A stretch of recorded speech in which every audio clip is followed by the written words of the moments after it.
थे ऑफिस की तरफ से, उन एतराज़ात को दूर करके इस्लामाबाद हाई कोर्ट में दोबारा दरख्वास्त जो है वो दायर की गई। वो दायर करते हुए ऑफिस ने जो ऑब्जेक्शन लगाया हुआ था कि खान साहब की तरफ से दरख्वास्त नहीं दी गई, तो उसी के साथ उसी को लेकर चीफ जस्टिस ने आज समाअत की। अली मीन गंडापुर साहब जो कि चीफ मिनिस्टर हैं खैबर पख्तूनख्वा के, वो पेश हुए, सरदार लतीफ़ खोसा पेश हुए, एडवोकेट जनरल KP पेश हुए, तमाम लोग वकला टीम पेश हुई और उसके अंदर यही इस्तदा की गई कि मुल्क की मौजूदा सूरत हाल देखें। अगर ये कहा जाए ना कि जो है मुल्क जो है वो बिल्कुल सही सिमत पर जा रहा है और मुल्क में मामला तमाम सेटल हैं, तो वो नहीं है।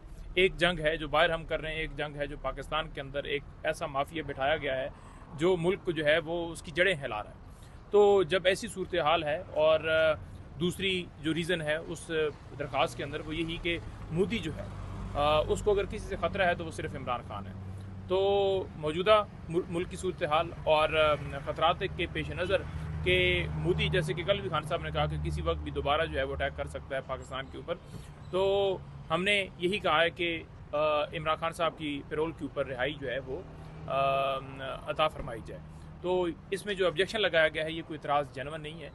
इससे पहले 2022 की जो जजमेंट है उसका भी हवाला दिया गया कि उसकी रोशनी के अंदर कोई भी रिश्तेदार, कोई दोस्त, कोई अहबाब, कुलीग आपका पटिशन दायर कर सकता है। और ये खान साहब को इस वक्त जो पोजीशन है वो हब्से बजा में रखने की बात की गई। वो हब्से बजा में रखने की बात इसलिए की गई क्योंकि इमरान खान साहब से जो मुलाकातें हैं वो तो करवाई नहीं जा रही।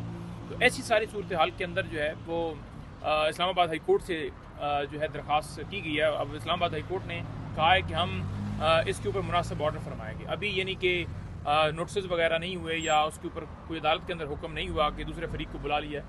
जब दरख्वास्त आपकी एडमिट होती है, नोटिस होते हैं, तो दूसरी तरफ से फिर जो है आके मौक़िफ़ पेश किया जाता है, फिर उसके ऊपर दलाइल होते हैं और फिर दरख्वास्त कबूल होती है, रिजेक्ट होती है, तो अदालत की जवाबी है। 26वीं तरमीम के बाद आप अदालतों से तो उम्मीद पूरी कौम की इस वक्त जिस तरह सूरत हाल है उसमें बड़ी कम है कि कोई फ़ैसला ऐसा है जिसमें नज़र आए कि इंसाफ हो रहा है। तो जब अदालतों से इस तरह की सूरत हाल हो चुकी है तो लेकिन आपके पास एक ऑप्शन अवेलेबल है, एक लीगल रेमेडी अवेलेबल है, तो आपने उसको अवेल करना है।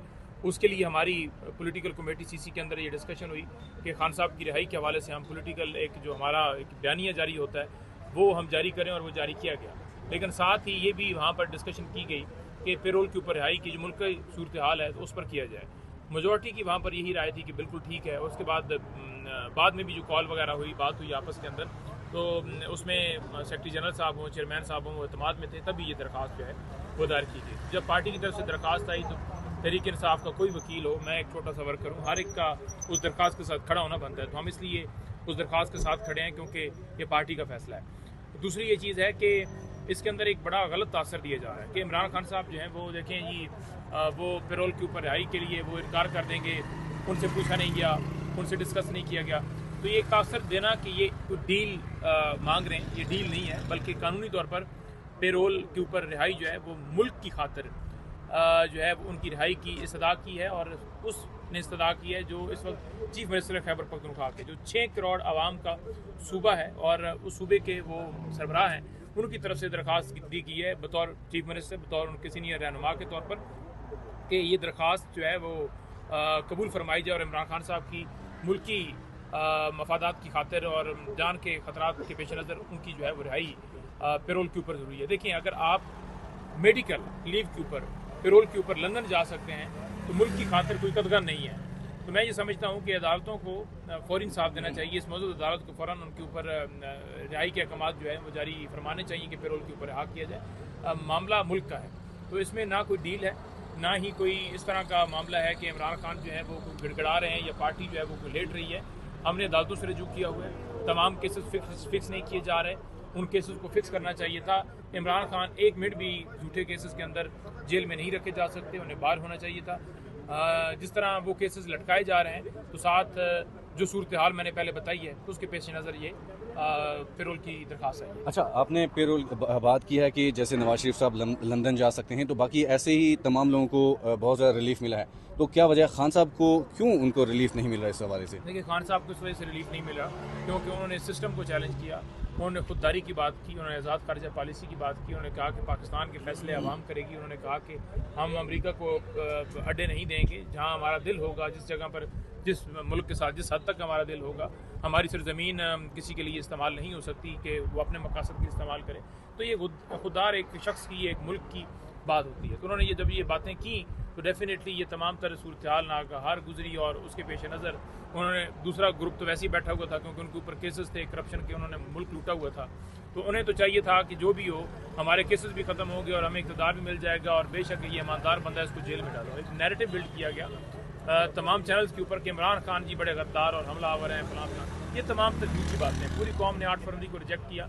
कोई ऐसी बात नहीं है, वो मुल्क का कानून है, उसकी सरबुलंदी के लिए वो फाइट कर रहे हैं और आज डाला जेल में सिर्फ आपके बच्चों के मुस्तकबिल की खातिर पड़े हुए हैं। तो जो सिस्टम है, वो सिस्टम क्योंकि नहीं चाहता कि इमरान खान बाहर आएँ, और उसी सिस्टम ने अदालतों को भी यरगमाल बनाया हुआ है। और अदालतें 26वीं तरमीम के बाद जिस तरह से उनके हाथ पाँव जकड़ दिए गए हैं, तो उसी वजह से उनकी दरखास्तें जो हैं कबूल नहीं हो रही। अगर अदालतें आज़ाद कर दी जाएँ तो इमरान खान तो 1 मिनट भी नहीं रह सकते अंदर। अच्छा नहीं भाई, ये बताइएगा कि अब क्या समझते हैं कि इमरान खान की पैरोल पे रिहाई हो सकेगी, क्योंकि अब पाक भारत की वो कशीदा सूरत हाल नहीं है। और इसके अलावा नवाज़ शरीफ को फौरी तौर पर रिलीफ मिल गया था, लेकिन इमरान खान अडियाला जेल के करीब भी ड्रोन गिरे हैं, रावलपिंडी के अंदर 3 जगह पे ड्रोन गिरे हैं, और कुछ ये भी बताया जा रहा है कि मिसाइल भी दागा गया रावलपिंडी के ऊपर।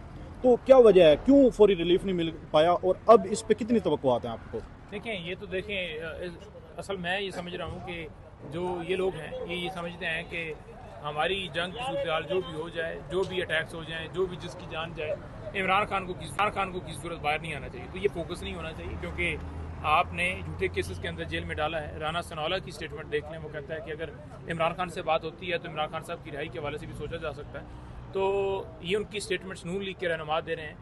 अगर उनके ऊपर सच्चे केसेस हैं तो फिर ये कैसे वो बात कर सकते हैं। दूसरी बात ये है कि जब बातचीत की बात होती है तो तब भी ये कहते हैं कि इमरान खान की रिहाई हो सकती है। तो ये तमाम तर वाज़ेह चीज़ करती है कि ये खुद ही एडमिट करते हैं कि इमरान खान पर हमने झूठे केसेस बनाए हैं, उन्हें जेल में डाला हुआ है। लेकिन एक चीज़ है, देखें, जितने इनके रहनुमा हैं उन्होंने इस बात को एक्सेप्ट किया है कि इमरान खान ने साबित किया कि वो जेल भी बर्दाश्त कर सकता है, वो मुज़ामत दिखा सकता है, वो डट के खड़ा है। और हमें हमारी जो एक्सपेक्टेशंस थी वो उन तवक्कुआ से कहा गया ना कि वो नशा करता है, आधा घंटा भी नहीं टिक पाएगा, और आपने देखा कि फिर वो कैसे सारे जो इसके इल्ज़ामात थे वो झूठ साबित हुए। और दूसरी जो एडमिशन किया है वो बड़ा तहरीक इंसाफ के हवाले से तमाम जमातों ने किया है कि तहरीक इंसाफ का मुल्क की सलामती के हवाले से बहुत पॉजिटिव रोल रहा। जितने PTI के या पाकिस्तान के शहरी हैं, वर्कर्स हैं, सोशल मीडिया के एक्टिविस्ट हैं, उन तमाम ने पॉजिटिव रोल अदा किया। और ये तमाम तर जितनी भी आपकी जमातें हैं इस बात को एडमिट करती हैं। तो साबित हो गया कि तहरीक इंसाफ जो है वो जमात है, उसका वो वोटर है, उसके वो सोशल मीडिया वॉरियर्स हैं जो पाकिस्तान का मुकदमा लड़ रहे हैं, वो सच की तरफ खड़े हैं। अगर वो पाकिस्तान के खिलाफ होते, जिन्हें ये कहा गया कि ये दहशतगर्द हैं, ये पाकिस्तान के इदारों के ऊपर अटैक करते हैं, ये पाकिस्तान के इदारों को टारगेट करते हैं, पाकिस्तान के खिलाफ हैं कि पाकिस्तान ख़त्म हो जाए, वो आज खुद गवाहियाँ दे रहे हैं कि पाकिस्तान तहरीक इंसाफ के वर्कर, सोशल मीडिया के एक्टिविस्ट तहरीक इंसाफ ने यकजहती के लिए पॉजिटिव रोल अदा किया है। अच्छा, इमरान खान के जो दोनों बेटे हैं उनकी जानिब से अब पाकिस्तान का जो सिस्टम है या अदालती निज़ाम है इस पर मुकम्मल तौर पर अदम एतमाद कर दिया। इससे पहले जो वर्कर हैं वो भी इसी तरह की उंगलियां उठाते रहे। वकला पे भी आपकी एक सूबे में हुकूमत भी है, चारों सूबों के अंदर आपकी अपोजिशन भी है, बाकी हर जगह पे अपोजिशन भी, आपकी लीडरशिप आपके पास है, लेकिन कोई तवक्कुआत नहीं हो रही है। अब इंटरनेशनल लेवल पे भी वो कह रहे हैं कि हमें कोई उम्मीद नहीं है। तो अब इमरान खान की फिर रिहाई कैसी होगी? लेकिन बात यह है ना कि जब हम इमरान खान साहब से बात करते हैं ना कि खान साहब ये मामलात हैं, तो वो हमेशा कहते हैं कि आपने गिव अप नहीं करना, आपने अपनी कोशिश जारी रखनी है। इंसान की होती है कोशिश करना, और आपने उम्मीद नहीं हारनी, उम्मीद आपने कायम रखनी है। तो उस उम्मीद के ऊपर जो है दुनिया कायम है। सुबह उठते हैं, होता है कि हम ये कर लें, वो कर लें, किसी को क्या पता कितनी चीज़। लेकिन आप तारीख में ये नाम लिखवा रहे हैं, हिस्ट्री में ये नाम लिखवा रहे हैं पाकिस्तान की कि आप हक के साथ खड़े थे, आप सच के साथ खड़े थे, और आपने सच के लिए जो है वो जंग लड़ रहे हैं और लड़ते रहेंगे। अच्छा, मुमकिनात बढ़ गई थी जब जंग शुरू हुई थी, तो बहुत ज़्यादा हर तरफ ये चहमगोई हो रही थी कि खान साहब की रिहाई हो रही है। आपको लगता है कि जंग के बाद कुछ हालात बेहतर हुए या कि वैसे के वैसे ही हैं? देखिए, जंग के बाद जो हालात हैं अगर देखा जाए तो खान साहब के हवाले से अगर बात की जाए तो खान साहब तो बाहर नहीं आए। हम तो तब ये समझेंगे कि पाकिस्तान के अंदर जो है वो चीज़ें जो हैं वो राइट डायरेक्शन की तरफ जा रही हैं जब इमरान खान की रिहाई होगी। अब मिसाल के तौर पर उनकी एक बहन की मुलाकात करवा दी गई है या कोई और जिस तरह का मामला हुआ है, तो खान साहब की दरखास्तें तो नहीं लगी, खान साहब तो रिहा नहीं हुए। तो ये नहीं होता कि एक चीज़ कर दी जाए और बाकी जो है आप झूठे केसेस में जेल में डालें इखबार दे दें और कहें कि आप अंदर ही नहीं होता। इमरान खान को रिहा करना चाहिए, मुल्क की ज़रूरत है। ठीक है, बहुत